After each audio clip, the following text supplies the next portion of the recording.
Pernahkah kamu mendengar tentang jenglot, sosok misterius berukuran kecil, dengan rambut panjang, kuku tajam, dan taring yang mencuat? Penampilannya memang menyeramkan.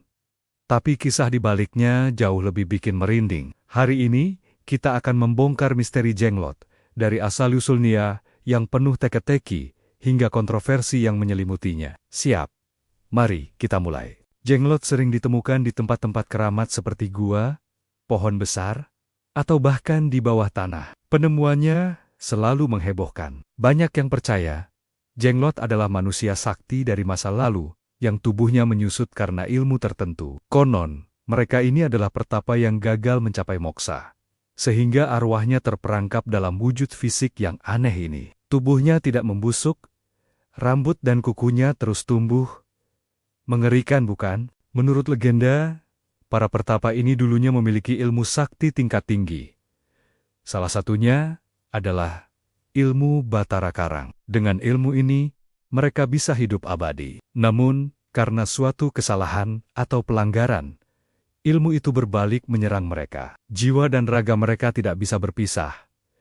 Tapi tubuh mereka terus menyusut hingga menjadi sekecil jenglot. Mereka tidak benar-benar hidup, tapi juga tidak mati. Terjebak dalam kondisi yang mengerikan selamanya. Ada juga versi lain yang mengatakan, jenglot adalah jin atau makhluk gaib yang sengaja menyerupai bentuk manusia kecil untuk tujuan tertentu. Mereka bisa dipanggil atau ditangkap oleh orang-orang dengan kemampuan spiritual. Orang yang memelihara jenglot biasanya percaya bahwa makhluk ini bisa membawa keberuntungan, kekayaan, atau bahkan melindungi pemiliknya dari bahaya. Tapi, memelihara jenglot bukanlah hal yang mudah. Konon, jenglot harus diberi makan secara rutin. Makanannya pun bukan sembarang makanan. Mereka diyakini meminum darah, biasanya darah hewan, atau bahkan ada yang lebih ekstrem, darah manusia. Pemiliknya harus menyediakan sesajen berupa darah segar yang diletakkan di dekat jenglot. Katanya, jenglot tidak meminumnya secara langsung,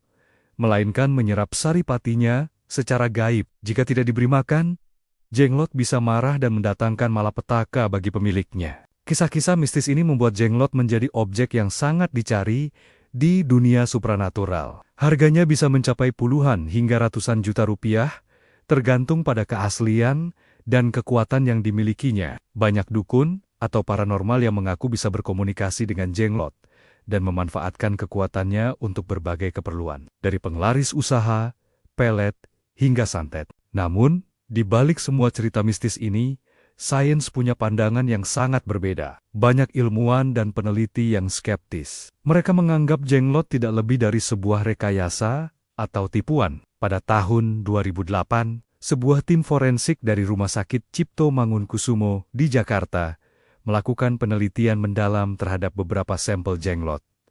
Apa hasilnya? Hasilnya sangat mengejutkan. Setelah dilakukan tes DNA dan ronsen, tidak ditemukan struktur tulang layaknya manusia atau primata. Sampel rambut yang diuji ternyata berasal dari rambut manusia yang ditempelkan. Kulitnya terbuat dari kulit hewan, seperti kulit katak atau kadal yang dikeringkan. Dan yang paling penting, tes DNA menunjukkan bahwa tidak ada DNA manusia pada sampel jenglot tersebut. DNA yang terdeteksi justru cocok dengan spesies primata tertentu yang ada di Indonesia. Jadi, kesimpulan dari penelitian ilmiah tersebut adalah, jenglot yang mereka periksa merupakan benda buatan tangan manusia, dibuat dengan sangat detail dan rumit dari berbagai bahan hewan dan materi lainnya, untuk membuatnya tampak seperti makhluk hidup yang mengering. Ini tentu saja menantang semua kepercayaan mistis yang telah beredar selama bertahun-tahun. Lalu, bagaimana dengan fenomena rambut dan kuku yang terus tumbuh? Para ilmuwan menjelaskan bahwa ini bisa jadi ilusi optik atau trik sederhana. Misalnya, perubahan kelembapan udara bisa membuat bahan tertentu mengembang atau menyusut, memberikan kesan siolia-ala rambut, atau kukunya bertambah panjang. Atau bisa jadi, ini adalah bagian dari cerita yang dilebel-lebihkan oleh penjualnya untuk menaikkan harga. Meskipun sudah ada penjelasan ilmiah, misteri jenglot tidak lantas pudar. Banyak orang yang tetap teguh pada kepercayaannya. Mereka berpendapat bahwa jenglot yang diteliti oleh para ilmuwan mungkin palsu. Jenglot yang asli, kata mereka, memiliki energi gaib yang tidak bisa diukur dengan peralatan modern. Mereka percaya bahwa kekuatan jenglot bersifat metafisik, bukan fisik. Perdebatan antara mitos dan fakta ini terus berlanjut. Di satu sisi, ada bukti ilmiah yang kuat yang menunjukkan jenglot adalah benda rekayasa. Di sisi lain, ada ribuan kesaksian dan pengalaman pribadi dari orang-orang yang mengaku merasakan kekuatan gaib dari jenglot. Fenomena ini menunjukkan betapa kuatnya kepercayaan supranatural dalam budaya kita. Jadi, jenglot itu nyata atau hanya tipuan? Apakah ia makhluk terkutuk dari masa lalu atau sekadar kerajinan tangan yang cerdas? Jawabannya mungkin tergantung pada sudut pandang mana yang kamu pilih. Apakah kamu tim sains yang percaya pada data dan bukti fisik, atau tim mistis yang percaya bahwa ada hal-hal di dunia ini yang tidak bisa dijelaskan oleh logika? Kisah jenglot mengajarkan kita satu hal penting. Dunia ini penuh dengan misteri yang menarik untuk diungkap, entah itu melalui lensa sains atau kacamata spiritual. Pencarian akan kebenaran selalu menjadi petualangan yang seru.